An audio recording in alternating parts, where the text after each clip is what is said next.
Yo, what's up, treasure hunters? So I decided to stop by the antique mall today. I want to see if there's any good treasures. I haven't been here in months, so hopefully I'll be able to find something that I can make some profit on.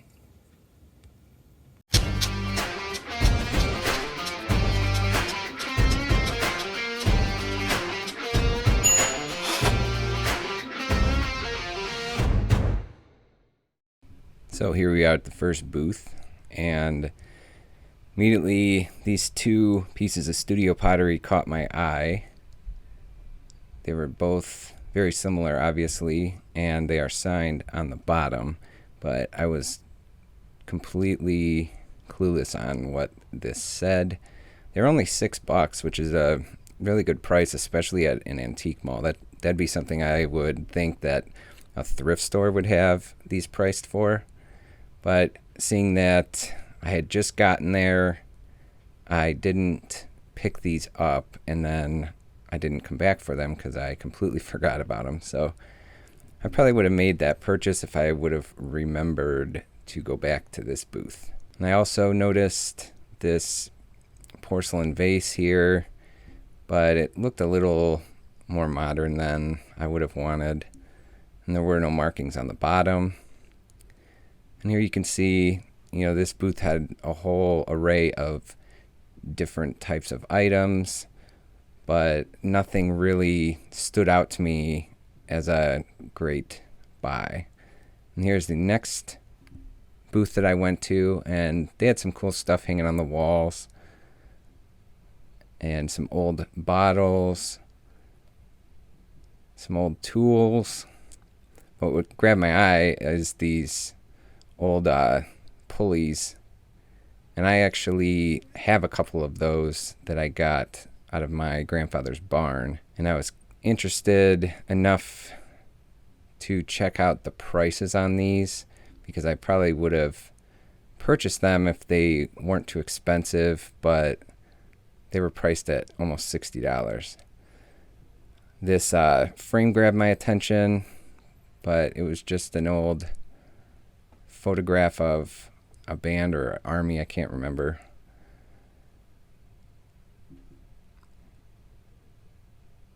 So here's another old photograph.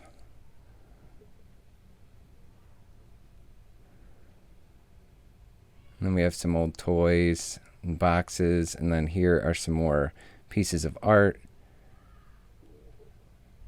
And they also had a couple of photographs. Now, I don't know who this is, and I was taping on my phone, so I didn't bother looking it up, but it's an old photo. Morris Gilbert. I probably should have looked that up, but it was only $13, but I decided to pass on that.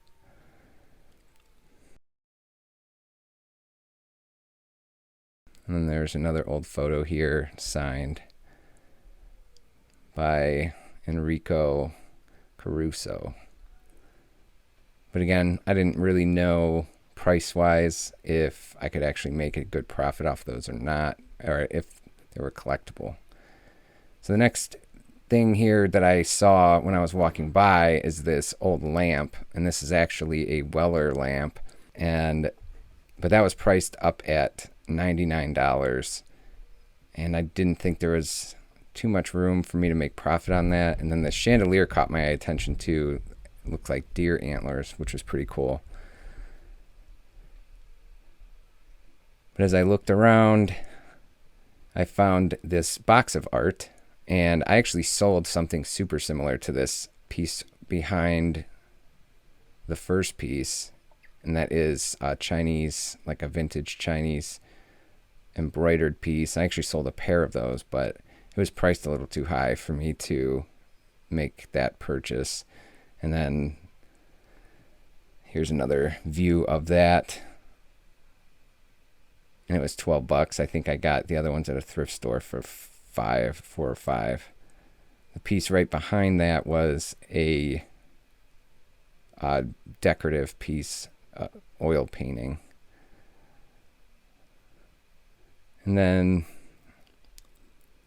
I looked at some of these other ones, but none of this is original or too valuable. So this old painting was actually, I don't know exactly when it was done, but I know it was probably somewhere in the late 19th, early 20th century of a sawmill or watermill. This was priced at $99, I believe, and I almost bought it just given the age, but here you can see there is a little bit of damage to the painting itself. There's a little indentation, which on older paintings, most of them aren't going to be absolutely perfect. Here's a closer view of the nails that were used on the stretcher instead of staples. Any decorative art that you would find at like a furniture store, even in like mid-century, all used staples. But older pieces or artist pieces, made even mid-century to, older than that, used these nails to secure the canvas to the stretcher. So that's a good indicator that, this is an old piece.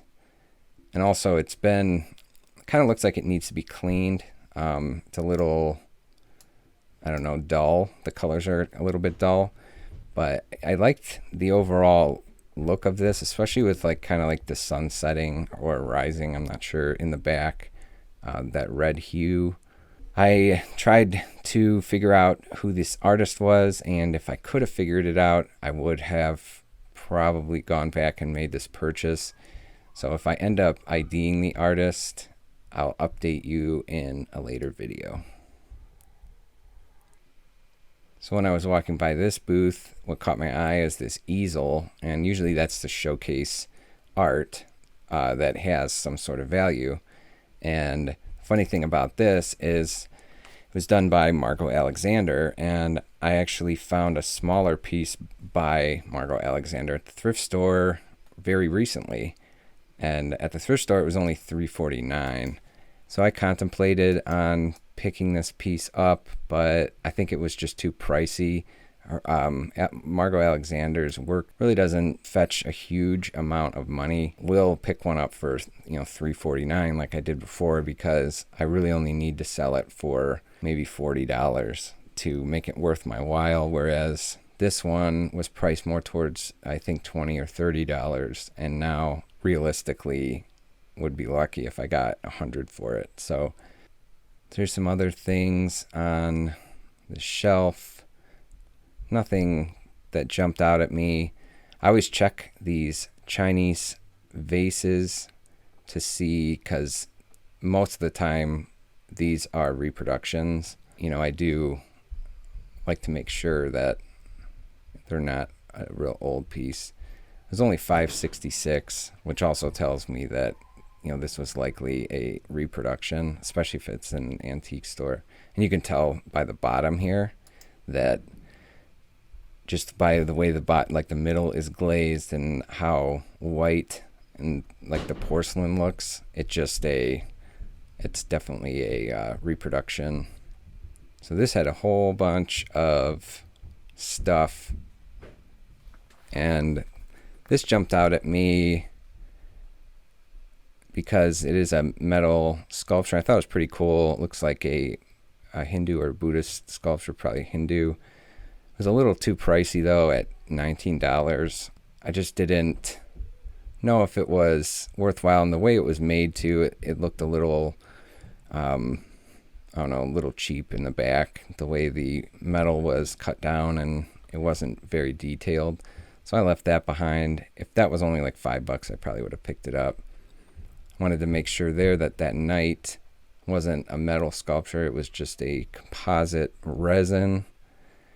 Here's a piece of art glass that jumped out at me, but you can tell, even though the bottom is polished, the edges of the bottom look like they, were kind of squeezed and just cut off, instead of actually being uniform and very smooth and rounded like they would be if one of the more prominent artists would have done a piece like that.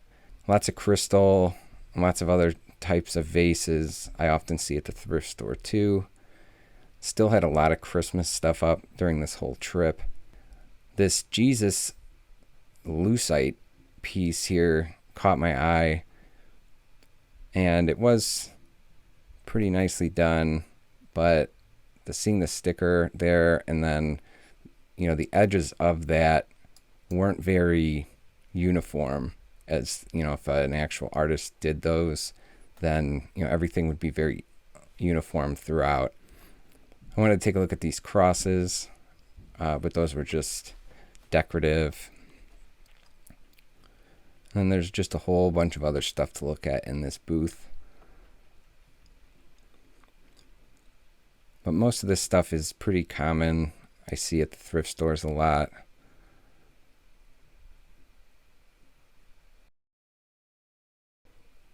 But while I was looking around, I noticed that I felt this booth looked familiar, and that's because I had been here. And here's another piece of glass, and this one's not even really polished on the bottom.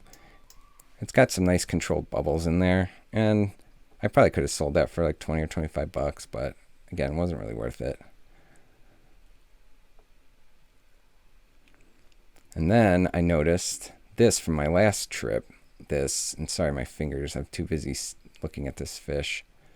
But I know this piece was in my last time, in my video to the antique mall, and it is super cool, hand-carved wood piece.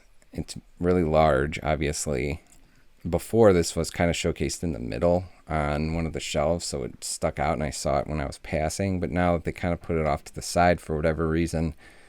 I believe the last time I came, the price on this was $80 or $90. They had it marked down to $60, which it was tempting, but still, I just wasn't sure if I could make enough profit off of this, because it is unique, but it's an acquired taste, I guess, for somebody that would want a giant catfish.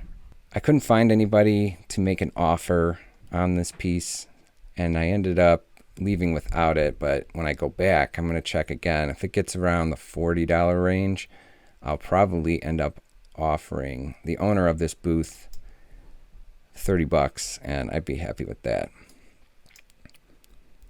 So I was walking by, I saw this cool painting. It's just of a harbor with some boats.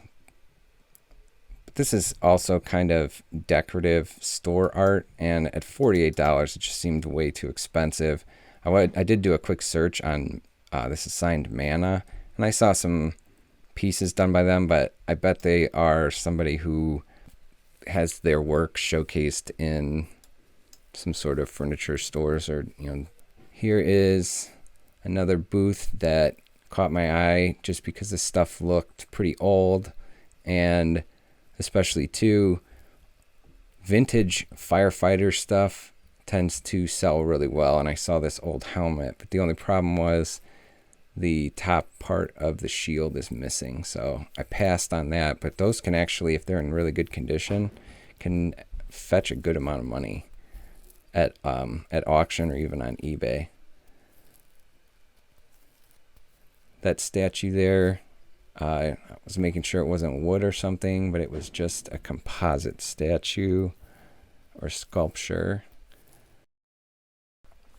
And same, those owls were plastic. They had some cool stuff in this booth, but it was pretty overpriced in my opinion. A lot of the stuff was pretty expensive, so there wasn't a ton of room for me to make a profit off of anything I found here.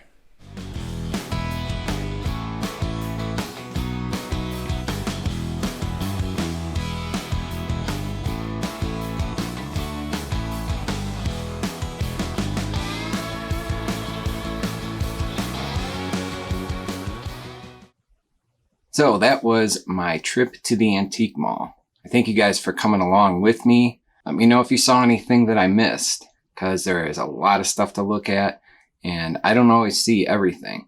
Now, it may seem like I didn't come home with anything, but when I was walking out, one of the booths right in the front, I noticed a big 50% off everything sale that they were running. So I decided to check out what they had, and I was sifting through some artwork that was on the ground, and I actually found something that I purchased. So I ended up picking up this piece of art right here, and this is actually a woodcut piece. So it was actually carved and then stamped onto the paper with ink. You can see it's got a kind of like a clown piece, which I'm not really into clowns, but I know some people are. But I did a search of the artist, who is Alice Laufer Lawrence, and this was done in 1969. And I picked this up. It was priced at $60, and since it was half off, it only cost me $30. Now, it didn't come in this frame. It was just on a matting kind of wrapped in plastic. So I threw it in this frame so nothing would happen to it, and I ended up having this kind of just laying around from my years of thrifting. So I thought it was a pretty good fit. It is signed in both the woodcut part down here and in pencil down to the left, and it's titled Acrobatic Clowns. I did a quick search of her and her work, and she actually has some pieces at the Cleveland Museum of Art and some other museums around the area. So I thought that was pretty cool. I did find no woodcut pieces like this. I did find a few of her paintings that had been at auction for around $500, but no woodcut pieces. So I'm not exactly sure what I would price this for, but it was definitely worth the $30 investment, and I was able to come home with something after my trip to the antique mall. That's all I got for you guys today. Thank you for watching. If you haven't done so yet, please hit that subscribe button, click that bell so you get those notifications on when I post new videos.